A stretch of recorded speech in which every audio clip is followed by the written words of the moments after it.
kenapa dan bagaimana dengan kemandirian pondok pesantren? Pondok pesantren kita ketahui adalah lembaga pendidikan yang tertua di Indonesia.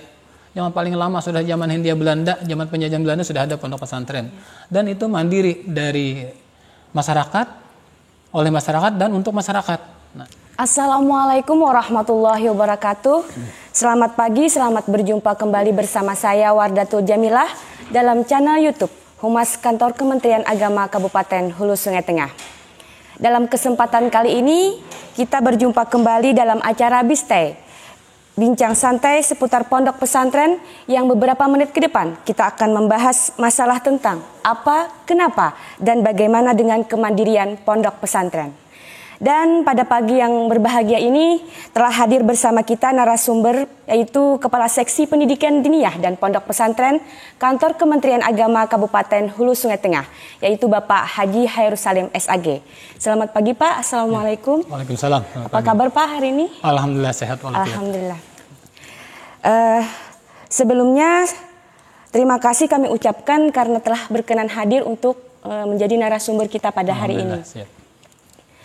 Sebelum kita memasuki perbincangan kita yaitu mengenai kemandirian pondok pesantren, mungkin bisa disampaikan sedikit mengenai pondok pesantren di Kabupaten Hulu Sungai Tengah ini.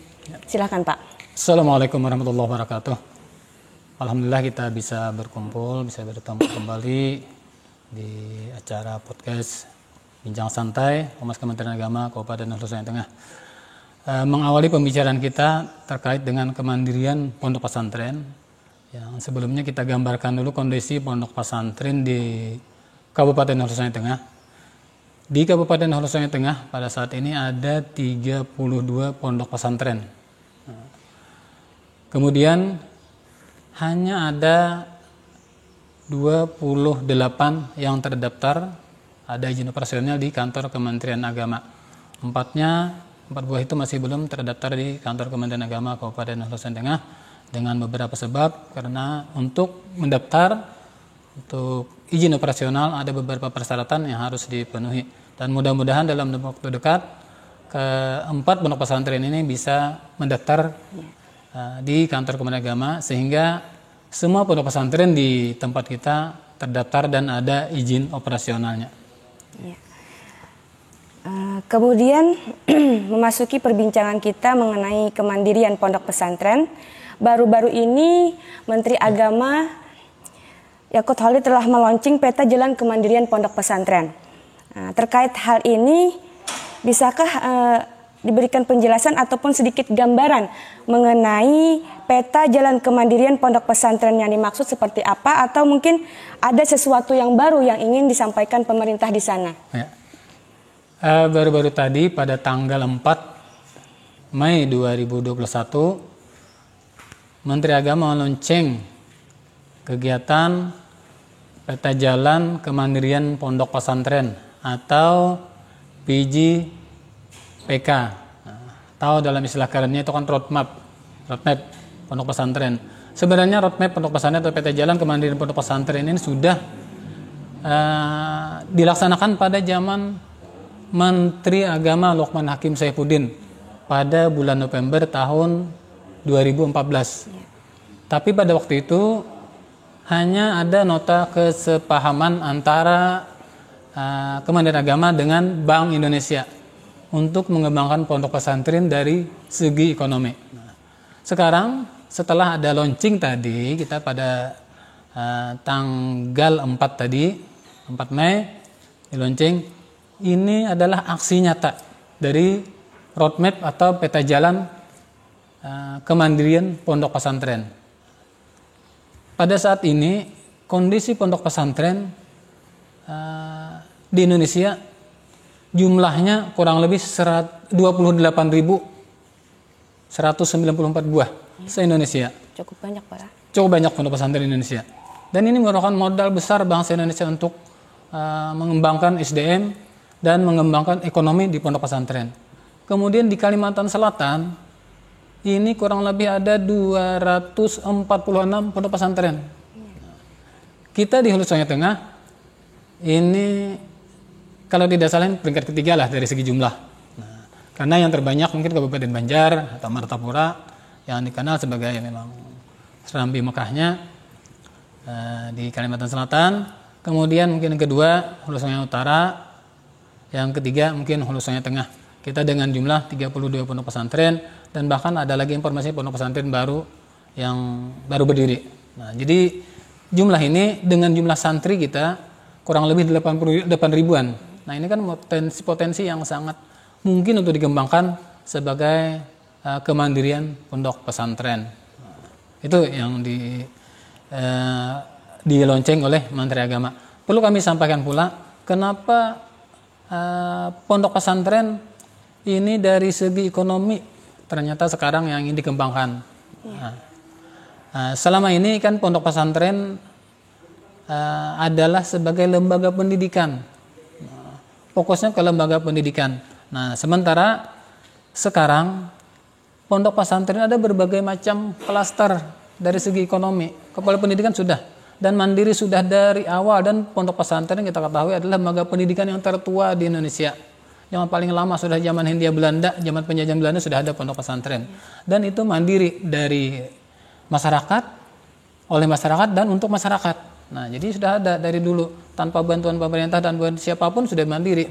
Nah, sekarang itu lebih dioptimalkan peran karena adanya Undang-Undang Nomor 18 Tahun 2019 tentang Undang-Undang Pondok Pesantren. Selain fungsinya pendidikan, juga pemberdayaan masyarakat. Nah, pemberdayaan masyarakat termasuk dalam fungsi pondok pesantren adalah di bidang pemberdayaan ekonomi masyarakat. Nah, itu sementara. Iya. Terkait dengan yang Bapak jelaskan tadi, bisakah di luar pondok pesantren itu ikut terlibat dalam kemandirian pondok pesantren tersebut? Nah, misalnya dalam bentuk apa? Perlu kita ketahui sebelum kita menjawab itu, pondok pesantren ini kan ada 4 klaster, ada 4 kelompok dari segi ekonomi. Nah, yang pertama pondok pesantren yang tidak ada usaha sama sekali. Itu mungkin kita bisa melihat di sekitar kita pondok pesantren ada yang tidak memiliki usaha sama sekali. Kemudian ada pondok pesantren yang sudah memiliki usaha, tapi hanya untuk mencukupi komunitas di pondok pesantren itu sendiri. Nah, yang ketiga pondok pesantren yang sudah mandiri, ada usaha untuk menghidupi pondok pesantren, tapi dari segi strategi pemasaran belum maksimal. Artinya besar, usahanya besar, tapi untuk pemasaran hasil produk di pondok pesantren belum sampai keluar. Nah, yang keempat adalah pondok pesantren yang sudah memiliki unit usaha yang sangat besar. Dari luar bisa masuk ke unit usaha itu, mereka juga mengirim keluar, bahkan sampai ke luar negeri. Nah, ini perlu dukungan dari semua pihak untuk tetap memberdayakan pondok pesantren yang besar ini. Nah, jadi dari keempat ini, ya sesuai dengan pertanyaan tadi, bisakah kita dari pihak luar berkontribusi? Nah, berkontribusi untuk pemberdayaan ekonomi pondok pesantren. Kita bisa dari luar. Mungkin di pondok pesantren biasanya ada koperasi. Nah, ada unit koperasinya di pondok pesantren. Kita bisa memasok bahan mentahnya bisa dari luar. Contoh, kita di lingkungan pesantren biasanya untuk pemberdayaan masyarakat di lingkungan pesantren ada mempunyai kebun. Taruhlah yang sederhana, yang mudah di tempat kita. Misalnya tanaman pisang beberapa pohon, tidak usah kebun yang terlalu besar, beberapa pohon. Kita join dengan pondok pesantren. Pondok pesantren perlu untuk jajanan santri, misalnya pisang goreng. Nah, bentuk olahan apapun dari pisang, kita mensuplainya ke dalam. Berarti kita kan berperan meningkatkan ekonomi pondok pesantren, dan kita terbantu memasarkan hasil-hasil pertanian kita, hasil perkebunan kita ke pondok pesantren. Nah, itu mungkin peran kita. Ada juga mungkin kerajinan-kerajinan lain, kerajinan tangan seperti sulam-sulaman, segala macam, membuat peci, bisa masuk ke pondok pesantren. Nah, jadi mereka terbantu dengan pasokan bahan mentah ataupun bahan jadi ke pondok, mereka bisa menjual di situ. Atau bahkan mereka membuat hasil olahan di pondok pesantren. Ada misalnya keripik singkong atau apapun. Kita yang memasarkan ke toko-toko kita di lingkungan pondok pesantren. Jadi kontribusi masyarakat ada timbal balik. Kita dengan pondok, pondok dengan kita. Nah, sehingga ekonomi pondok pesantren akan jalan. Kemudian lagi gambaran pondok pesantren di Kabupaten Hulu Sungai Tengah terkait kesiapan menyambut kemandirian yang baru dilonceng Menteri Agama ini. Ya. Bagaimana? Kesiapan pondok pesantren kita tadi kan melihat seperti kita jelaskan di awal. Kalau kita kelompokkan pondok pesantren ini ada 4 tadi. Yang pertama yang tidak mempunyai usaha sama sekali. Untuk pondok pesantren yang tidak mempunyai usaha sama sekali, artinya dana pengelolaan keberlangsungan pondok pesantren itu semata berasal dari donasi masyarakat, baik berupa wakaf, berupa hibah, infak, sedekah, zakat dari masyarakat lah itu, atau dari iuran santri. Nah, ini berarti tidak mempunyai sama sekali. Nah, untuk pondok pesantren dalam klaster ini itu dibutuhkan pembinaan atau pembekalan life skill santrinya. Nah, sementara ini kan ada beberapa pelatihan yang dilaksanakan oleh Bank Indonesia di Banjarmasin kemarin, itu salah satunya untuk pembinaan keterampilan untuk pondok-pondok pesantren. Nah, jadi bagi pondok pesantren dalam klaster pertama ini life skill keterampilan baik untuk santri, pengelola pondok pesantren, sehingga ada modal keterampilan. Yang kedua, bagi pondok pesantren yang sudah mempunyai usaha tapi hanya memenuhi kebutuhan mereka sendiri.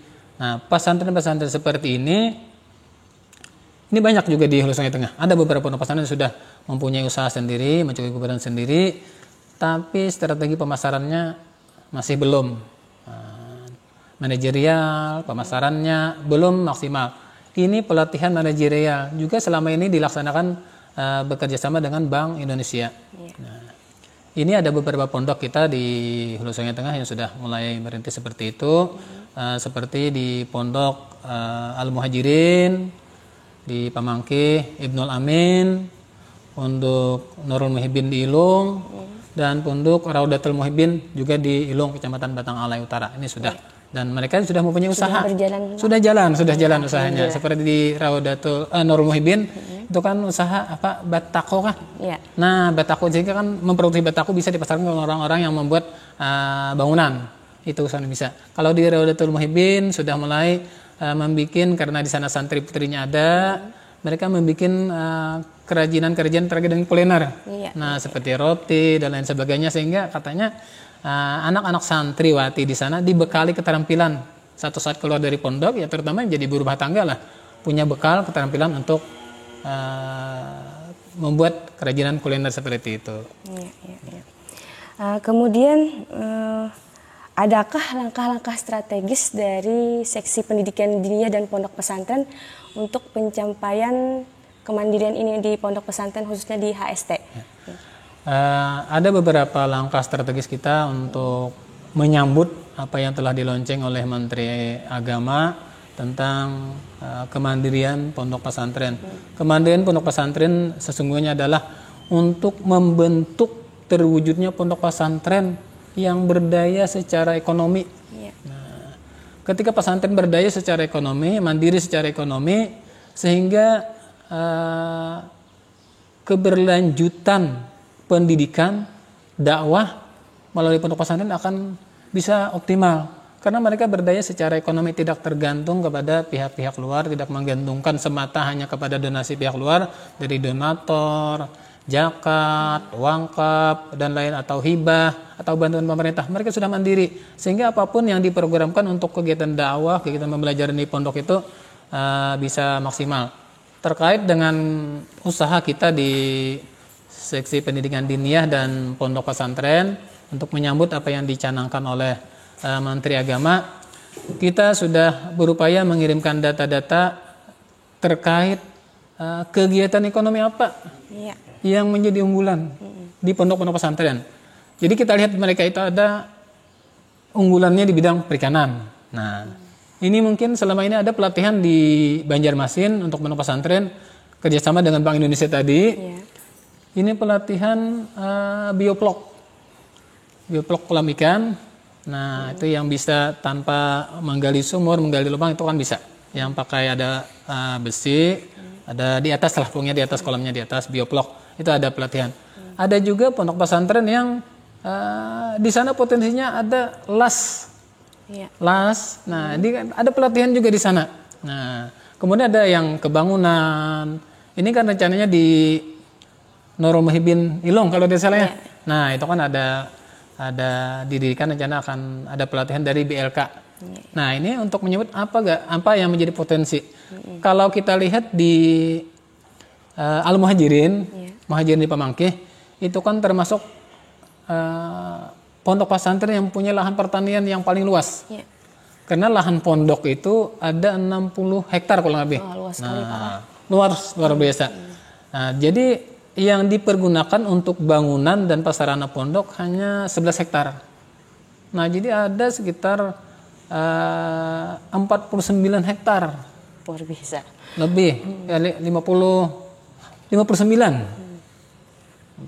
Yang 49 deh yang bisa kita gunakan untuk lahan pertanian dan perkebunan. Nah, selain itu kita juga mendorong agar pondok pesantren bisa bersinergi. Contoh, ketika misalnya pondok pesantren Raudatul Muhibbin Ilong di Desa Maringgit ada kerajinan semacam keterampilan membuat kuliner, roti dan sebagainya seperti itu. Ketika di pondok pesantren lain mengadakan acara yang memerlukan itu, kami mengharapkan ini bersinergi, memesannya ya ke pondok pesantren ini. Nah, ke Raudatul Muhibbin, sehingga pesantren ini hidup.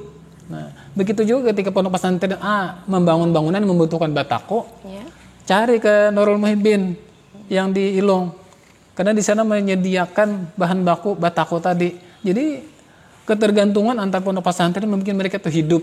Nah, itu yang kami himbau pondok pesantren bisa bersinergi sehingga kalaupun dari orang lain belum maksimal, antar pondok sudah maksimal jejaringnya. Nah, jadi kenapa pondok pesantren ini kan ada 3 kekuatan sebenarnya pondok pesantren. Yang pertama, pondok pesantren ini kan sudah berdiri dari awal, mandiri dari awal. Nah, itu sudah modal dari awal.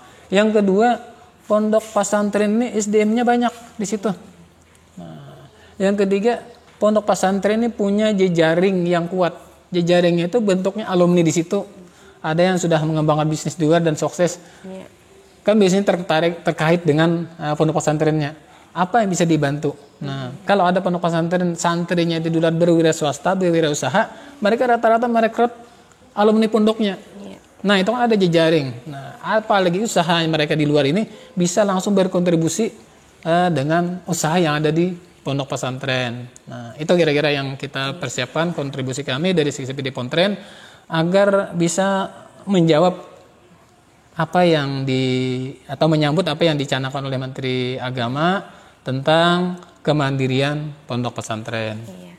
Kita tadi sudah mendengar langkah-langkah strategisnya. Mungkin ada kendala-kendala yang akan ditemui, Pak. Ya. Ada beberapa kendala, memang setiap yang dicanangkan pasti ada kendala. Mengingat kita potensi kita di Hulu Sungai Tengah untuk pondok pesantren, kita kan ada 32 pondok pesantren, 4 yang memang belum terdaftar secara resmi di tempat kita. Pesantren kita ini ada tiga kategori dari segi jumlah santri. Yang pertama pesantren besar. Pesantren besar adalah pondok pesantren yang jumlah santrinya itu 1.500 ke atas. Ini kalau kita lihat dari data yang ada di Hulu Sungai Tengah ini ada 2 pondok. Yang pertama Nurul Muhibbin Barabai di Kitun. Nah, kemudian pondok pesantren Al-Muhajirin di Pamangkih. Nah, itu ada itu. Kemudian pondok pesantren kategori sedang, ini jumlah santrinya 500 orang sampai 1.500. Ini ada kalau tidak salah ada 4 pondok pesantren yang termasuk kategori sedang. Selebihnya pondok pesantren kecil. Nah, kalau untuk pondok pesantren besar, itu kemungkinan pengembangan kemandirian ini mudah. Kenapa? Taruhlah pemasarannya di dalam saja dulu. Nah, contoh salah satu pondok, mungkin bukan di tempat kita, di kabupaten lain, mengembangkan tambak ikan. Nah, tambak ikan itu kan panennya 1 ton, 2 ton. Itu menjualnya tidak perlu ke pasar. Untuk konsumsi pondok itu cukup. Nah, dibeli oleh pondok, mungkin dari bidang logistiknya yang membeli, itu jadi modal berputar. Atau ada perkebunan, menanam sayur mayur tidak perlu ke lain lagi menjualnya. Cukup dikonsumsi pondok aja sudah. Jadi berapa dengan harga yang relatif terjangkau oleh pondok, pangsa pasarnya tidak sampai busuk kan sayur mayur, cukup di situ saja. Nah jadi kalau untuk pondok pesantren besar, untuk pengembangan ekonomi pondok ya lumayan mudah. Tapi bagi pesantren-pesantren kecil, di tempat kita kan ada yang santrinya mungkin 50 ke bawah ada juga. Ini memang agak sulit. Ini harus kalau ada potensi ekonomi harus bisa memasarkan keluar. Anggaplah kerajinan-kerajinan makanan-makanan ringan, seperti keripik singkong tadi atau keripik pisang segala. Ini harus keluar karena kalau dimasarkan di dalam kan orangnya mungkin di bawah 50 agak susah. Nah, jadi kendalanya mungkin mereka ini perlu pelatihan-pelatihan skill apa. Mungkin kalau misalnya ini kan santrinya putra lebih banyak, mungkin mereka akan dibekali keterampilan-keterampilan seperti otomotif. Nah, jadi kan membuka bengkel seperti itulah.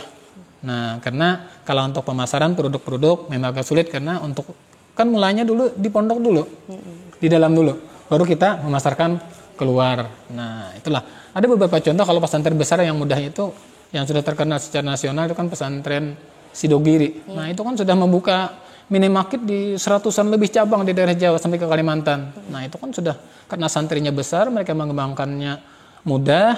Sekarang manajemen pemasarannya sudah mapan, bisa berkembang. Jadi ada dua potensi sebenarnya kita. Pondok pesantren Al-Muhajirin, pondok pesantren Nurul Muhibin di Barabai. Jadi terkendalanya itu mungkin dari jumlah. Kemudian pelatihan yang masih kurang. Nah, pelatihan itu ada. Tapi karena pondok pesantren kita di Kalimantan Selatan ini kan 246, bahkan mungkin sekarang sudah lebih dari 146, sehingga bergiliran ini yang agak susah kita. Padahal ketika ada pelatihan ini, kita ingin mengikut sertakan, tapi kotanya terbatas. Tapi mudah-mudahan dengan adanya launching ini, karena di tahun 2021 setelah launching ini, akan ada piloting. Sementara ini kan hanya ada 9 pondok pesantren yang mewakili mungkin Kalimantan, ada di Kalimantan Utara, dan Nangor Aceh Darussalam, Nusa Tenggara Barat, Jawa Barat, Jawa Timur, Jawa Tengah, ada 9 pondok yang menjadi piloting pertama. Kemudian di tahun 2021 ini juga ada rencana 100 pondok pesantren yang akan dikembangkan sebagai piloting selanjutnya. Mudah-mudahan 100 ini masuk kita Hulu Sungai Tengah. Kita berdoa. Karena dari segi potensi lumayan besar untuk Hulu Sungai Tengah.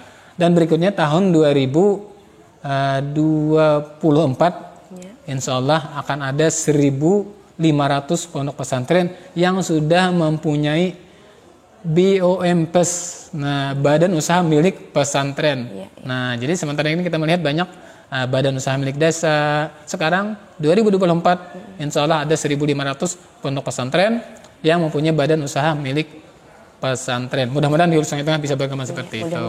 Ya, amin. Terakhir mengakhiri perbincangan kita, apakah ada pesan atau closing statement ataupun harapan dari Bapak yang ingin disampaikan sebagai Kepala Seksi Pendidikan Diniyah dan Pondok Pesantren terkait kemandirian ini untuk khususnya untuk pondok pesantren di Kabupaten Hulu Sungai Tengah? Ya, terima kasih. Untuk pengelola pondok pesantren. Nah, untuk pengelola pondok pesantren kami mengharapkan ada keinginan kuat untuk menyambut apa yang sudah dilonceng oleh Menteri Agama untuk kemandirian pondok pesantren, sehingga apapun nanti data-data yang kami minta segera diberikan, karena ini akan segera direalisasikan dengan program-program ini, karena program kemandirian pondok pesantren bekerja sama dengan 10 kementerian, 10 kementerian dan lembaga di Indonesia, sehingga ini programnya semua akan masuk ke sana ke pondok pesantren. Nah, karena sejak ada Undang-Undang Nomor 18 Tahun 2019, pondok pesantren sangat-sangat diperhatikan. Itu yang pertama. Kemudian yang kedua, bagi kita masyarakat jangan takut menyekolahkan anak ke pondok pesantren. Karena pondok pesantren sekarang kualitasnya dijamin. Anak-anak setelah pondok bisa meneruskan sekolah ke mana saja. Nah, ke perguruan tinggi mana saja. Bahkan sampai ke luar negeri. Alhamdulillah anak kami juga di pondok pesantren. Nah, jangan takut masuk pondok pesantren. Ayo ke pondok pesantren. Ya, baiklah Rekan-rekan semua, sampai di sini dulu bincang santai kita kali ini. Terima kasih kami ucapkan sekali lagi untuk narasumber kita yang telah memberikan banyak berbagai informasi. Mudah-mudahan bermanfaat bagi kita semua. Amin. Kemudian sebelumnya saya ingin sedikit menyimpulkan bahwa tujuan dari kemandirian pondok pesantren ini adalah terwujudnya pesantren yang memiliki sumber daya ekonomi yang kuat dan berkelanjutan, sehingga dapat menjalankan fungsi pendidikan, dakwah, dan pemberdayaan masyarakat secara optimal. Terima kasih saya ucapkan kepada rekan-rekan yang telah menonton channel YouTube Humas Kementerian Agama Kabupaten Hulu Sungai Tengah. Jangan lupa like, subscribe, dan share. Sampai jumpa di bincang selanjutnya. Saya Wardatul Jamilah undur diri. Wassalamualaikum warahmatullahi wabarakatuh.